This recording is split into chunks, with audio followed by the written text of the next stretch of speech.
And welcome to Our Time. Rhys Bobridge started gymnastics at the age of 7, which led him to attend classes at the Johnny Young Talent School, and he was part of Adelaide's Young Talent team alongside Australian Idol winner Wes Carr. And in grade 10, Rhys left the Brighton Primary School where he attended to attend the Victorian College of the Arts. Then he went to work in a Taiwan theme park. He also appeared on ABC TV and Channel 7 Network's program The Fairies as Elf from 2000 to 2007 and performed as drag queen named Regime Detol.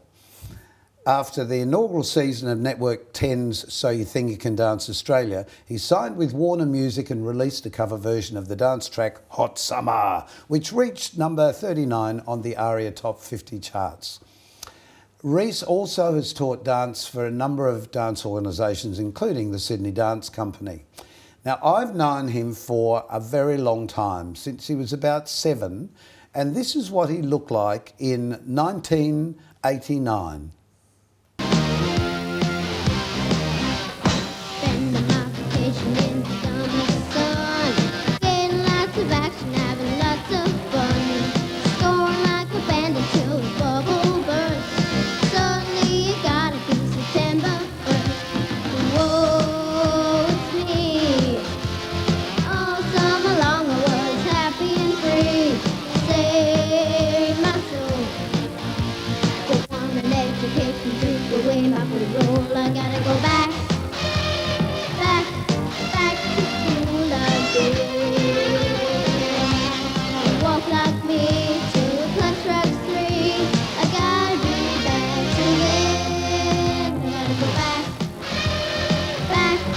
Well, this could be an episode of This Is Your Life because he's here. Here's Rhys Bobridge.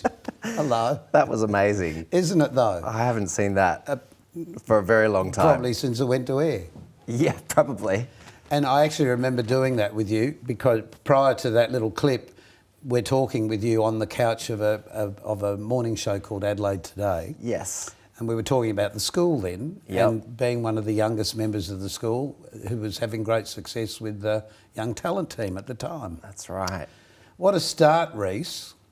Was it a good start for me? Do you remember much of, being that age and what was motivating you then? Bits and pieces. Some of it I feel like I was just kind of going with the flow. That, there was maybe a bit of natural talent recognised in me from my parents. Oh, there was a lot of natural talent. Well, by everybody, actually. By everyone. I went to a modelling school before I came to the dance school, and I kept getting told that I was walking on the beat of the music. And models don't do that, obviously, but I couldn't help myself. So I was swiftly shipped off to dance school. Honestly, because I've been involved in show business my whole life and certainly teaching for a long time, you see people come in and some people have just got it. They've got the so-called X factor, they've got the talent, they've got the drive. Nothing is too much trouble. You just go for it and do it. Right. And you were definitely one of those. Yeah. And we had quite a long history working together because at that same age and as part of the team, I used to compare the shows. Yep. And I do remember this so well because during the show you used to drop down into straddle splits, your legs wide apart. I used to come up behind you and pick you up under the armpits, and the other kids in the group would push your legs together. Yes. Through much laughter and applause from the assembled masses. That was the running gag for a while. That was the running gag, yes. It always worked and it was always fun. But then your whole career has sort of taken off and you've done such a diversity of work. And a lot of people will remember your face because certainly the show is still being played somewhere in the world and quite often it's on community television, The Fairies. Yes. And only yesterday I was... Really? At the shopping centre. Right.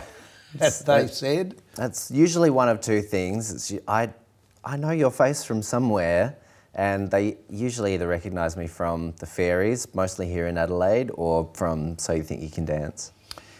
Yeah, well, that was another huge thing. We'll talk about that in a while. But The Fairies was quite a major thing at the time, wasn't it? I mean, the series was very, very strong initially. Yeah, I started with them when I was 17, I believe. I auditioned for the role of Elf. And back then we were just doing live concerts at the Norwood Town Hall during school holidays and such. Then we filmed a couple of videos or DVDs, straight to DVD movies, and then it got picked up for the television series. And yeah, Well, it had particularly very good production values. The sets were good, the music was good, the effects were good. the costumes were great, They were. and the talent was there as well. Did that give you a sort of a launching pad to other things? Or was it detrimental? Because often when you work in children's television, people only see you as a TV child entertainer. I think it was a natural direction for me to go in, as we had done so much pantomime work together, and you know, I was basically a child working in children's entertainment. Well, you were. Actually, we've got... I've dragged up all these clips. We've got a clip of you as Jack in the first production we did as Jack and the Beanstalk down at my theatre. And what's lovely about this is, as I've looked at it, it just brings back so many great memories for me. So hopefully this will for you. Just have a look at this.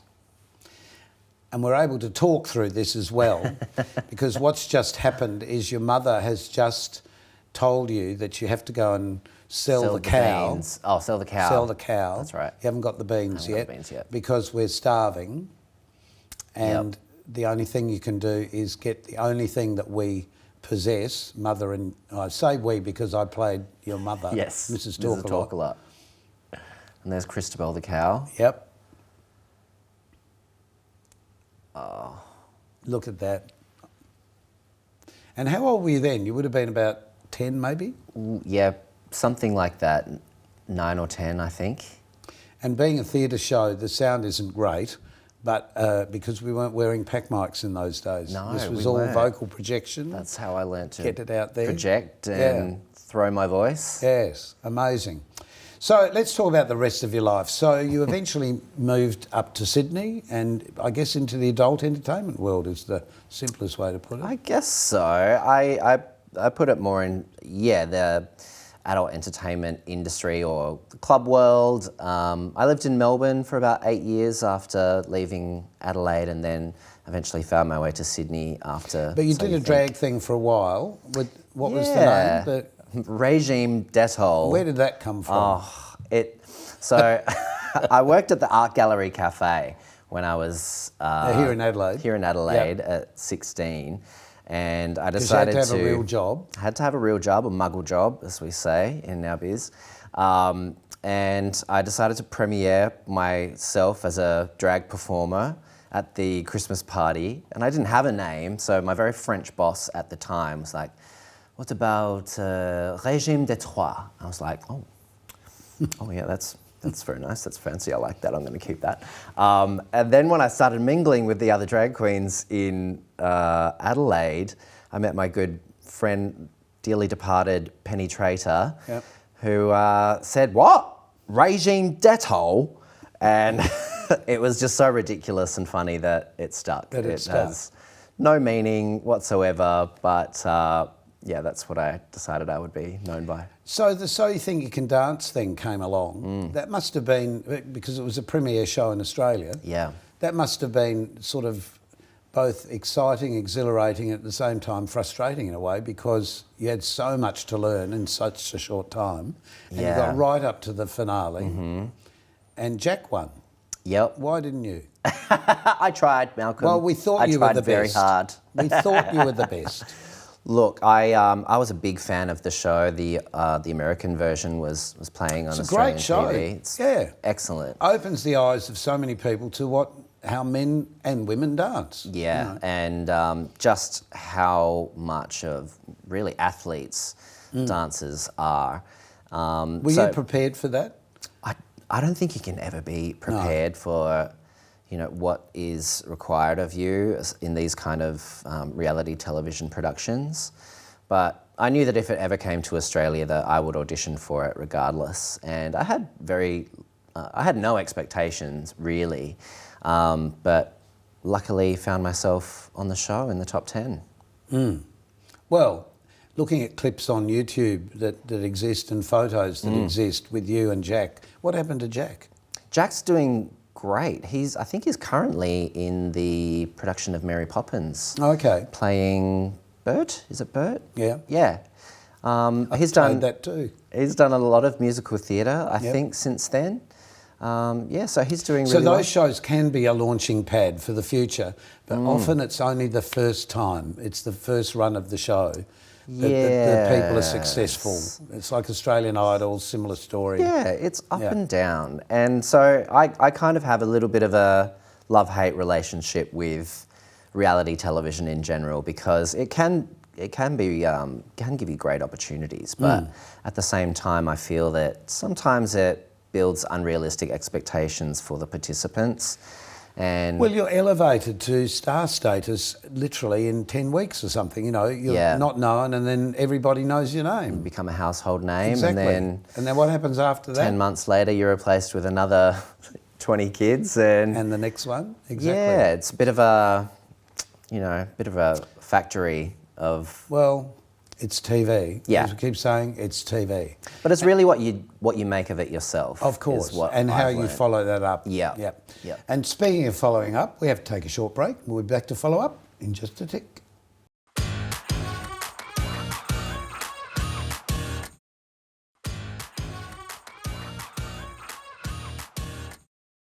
Our guest is entertainer extraordinaire Rhys Bobridge. Like that? Been called that before? I think I have. Oh, excellent.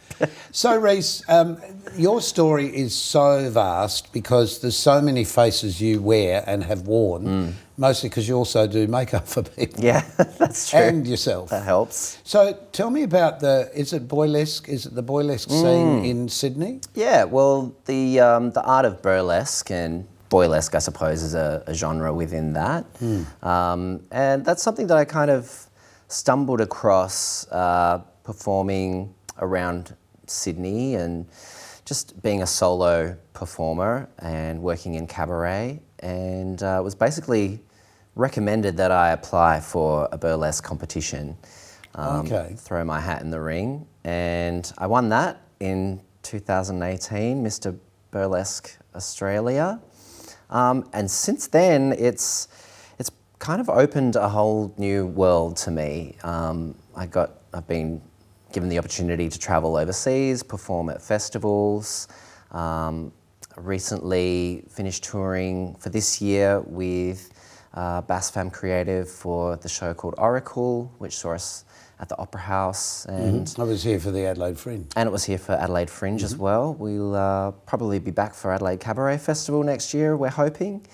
And it's just given me a new lease on life as far as being able to stay performing now into my 40s. And creating new stuff. You can't possibly be that old. That would make me at least 70.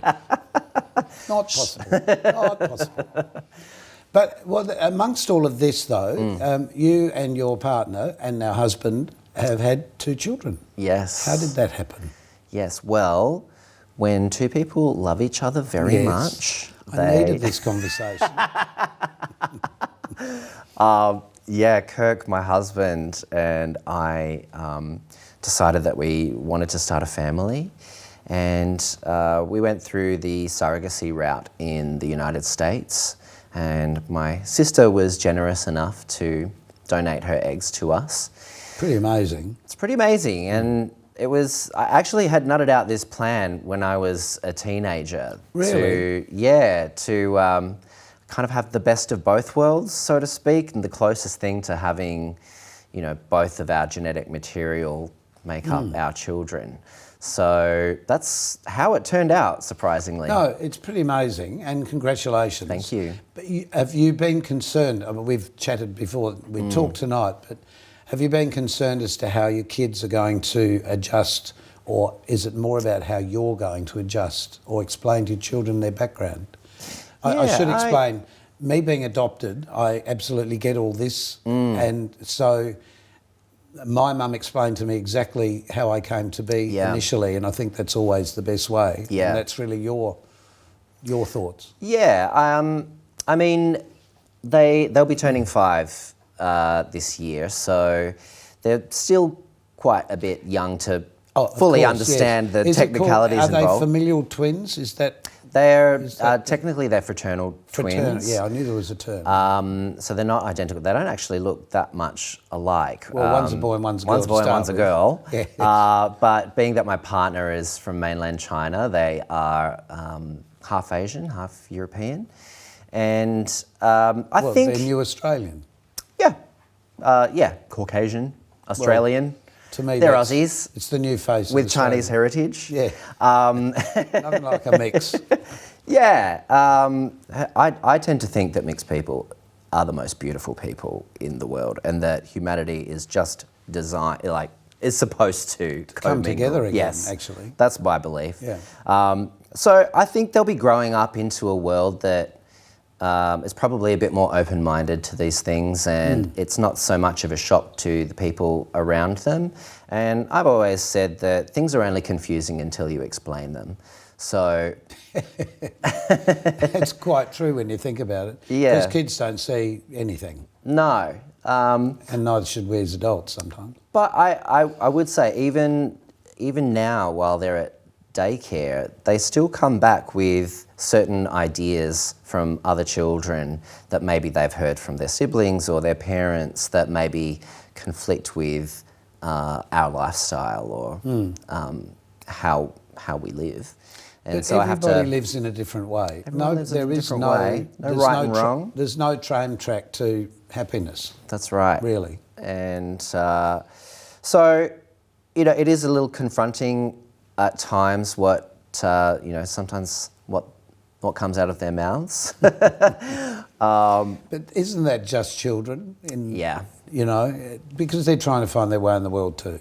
Absolutely. My biggest fear is social media and technology at large, and what kids are growing up with that you and I never had to experience. That's true, but I often wonder whether the next generation will embrace all of that the same way as our generation had, because that will be what the old It'll folks be old did. hat. Yeah, exactly. That's true. And it's really interesting to watch how Facebook has sort of faded with the young, Yeah. but increased with the old. That's right. Instagram's sitting there, a bit Pottering along, and then you get the idiocy of TikTok. So, I have to admit, I have downloaded TikTok, and I learned some interesting things on there. Did you know? But I definitely waste too much time on there. That's for sure. Well, again, though, that's the problem, isn't it? Because it's not social interaction, but this social media thing is just becoming like, oh God, where did those 3 hours go? And what have I got out of that? It would have been so nice to have talked to somebody. The chiropractors are doing well out of it, I think, too, with the old text neck. And not only that, but the glass manufacturers are going to have a field day soon, because everyone's looking at these tiny little screens and focusing. I wouldn't doubt it for a second. Exactly. Getting back to your career, you've been here in South Australia choreographing the show for the Adelaide Royal Show. Yeah. Which is, how many years have you done that? Well, you missed the last couple. We missed the last couple due to COVID, of course, but I think we started in 2014, I want to say. I think we've done 6 And you've come seasons. over and choreographed all of these concept shows? Yeah. We've gone back to revise one of our older shows for this year. But yeah, we've tried to rely as much on South Australian talent as possible. Well, it's here. It's here. It's here. It's just got to uncover it. Yeah. So the season was very successful and great accolades. It was great. It's great to have. It's great to be back on stage. Performers have been out of work for a while. Yes, we were the absolutely. first to lose our jobs and the last to get them back. So it's great that we're able to. Did you have trouble? Did you find it difficult over that period?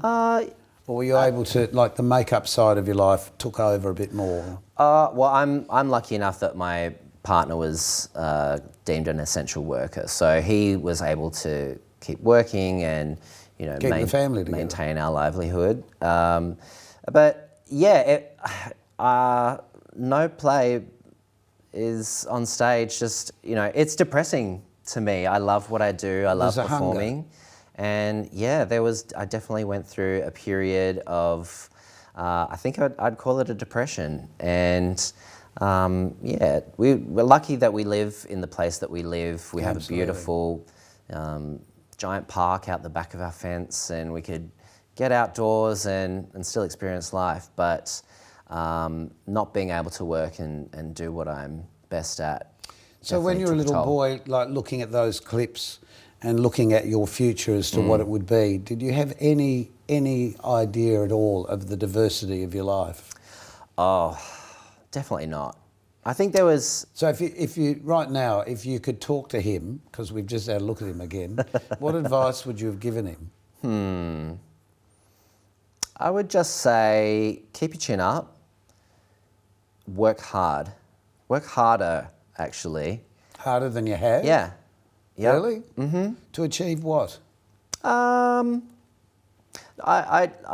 don't poo-poo on anything that I've done, but I feel like I had expectations kind of placed upon me as a child because maybe I was a bit of a tall poppy, and no, you're actually quite short, to be honest. You were the smallest in the All right, well, let's not have a standoff right now. Maybe it. I think the dream of my parents was, to tour with Madonna or, be a backup dancer for Michael Jackson or things like that, work in music video and musical theatre. And what I have learned over that period of time is that those opportunities never really go away unless you refuse them. So I'm, with Burlesque now under my belt and cabaret and fringe festivals, and there's so many other opportunities that await me in my future. So I'm very much looking forward to that. Life never stops is the reality. Look, we've got to stop for a tick and we'll be back in a moment.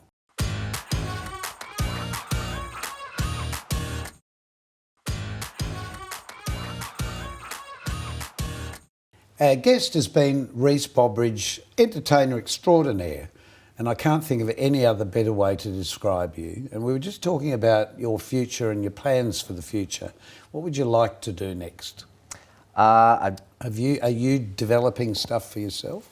I am developing more acts and routines for my burlesque performances, and I've had a taste of the festival life now. Touring. I love travelling for work. I love working and travelling at the same time. It's a great way to see a place, isn't it? The best way to do it, in my opinion. But I'd also love to be able to take my family along for the ride as well. I guess that's the new world to open up to your children as well as for yourself, isn't it? Yeah. It's going to be a challenge because they start school soon. But what happened to all the families that, born in a trunk and travelled in the old vaudeville circuit, which really fringes are like the old vaudeville circuits. Yeah. So your families really have got to be part of your lifestyle.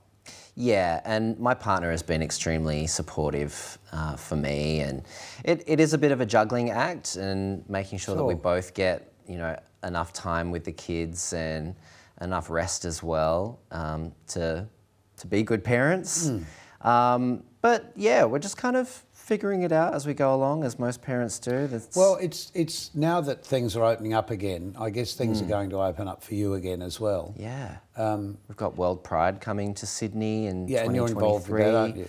I'll be performing there. Yep. And yeah, my theory is if people want to keep booking me, then I'll keep doing the gigs. Yes. Yep. Rhys, it's been an absolute joy to have known you since you were 7 years old and Likewise. to watch your career develop.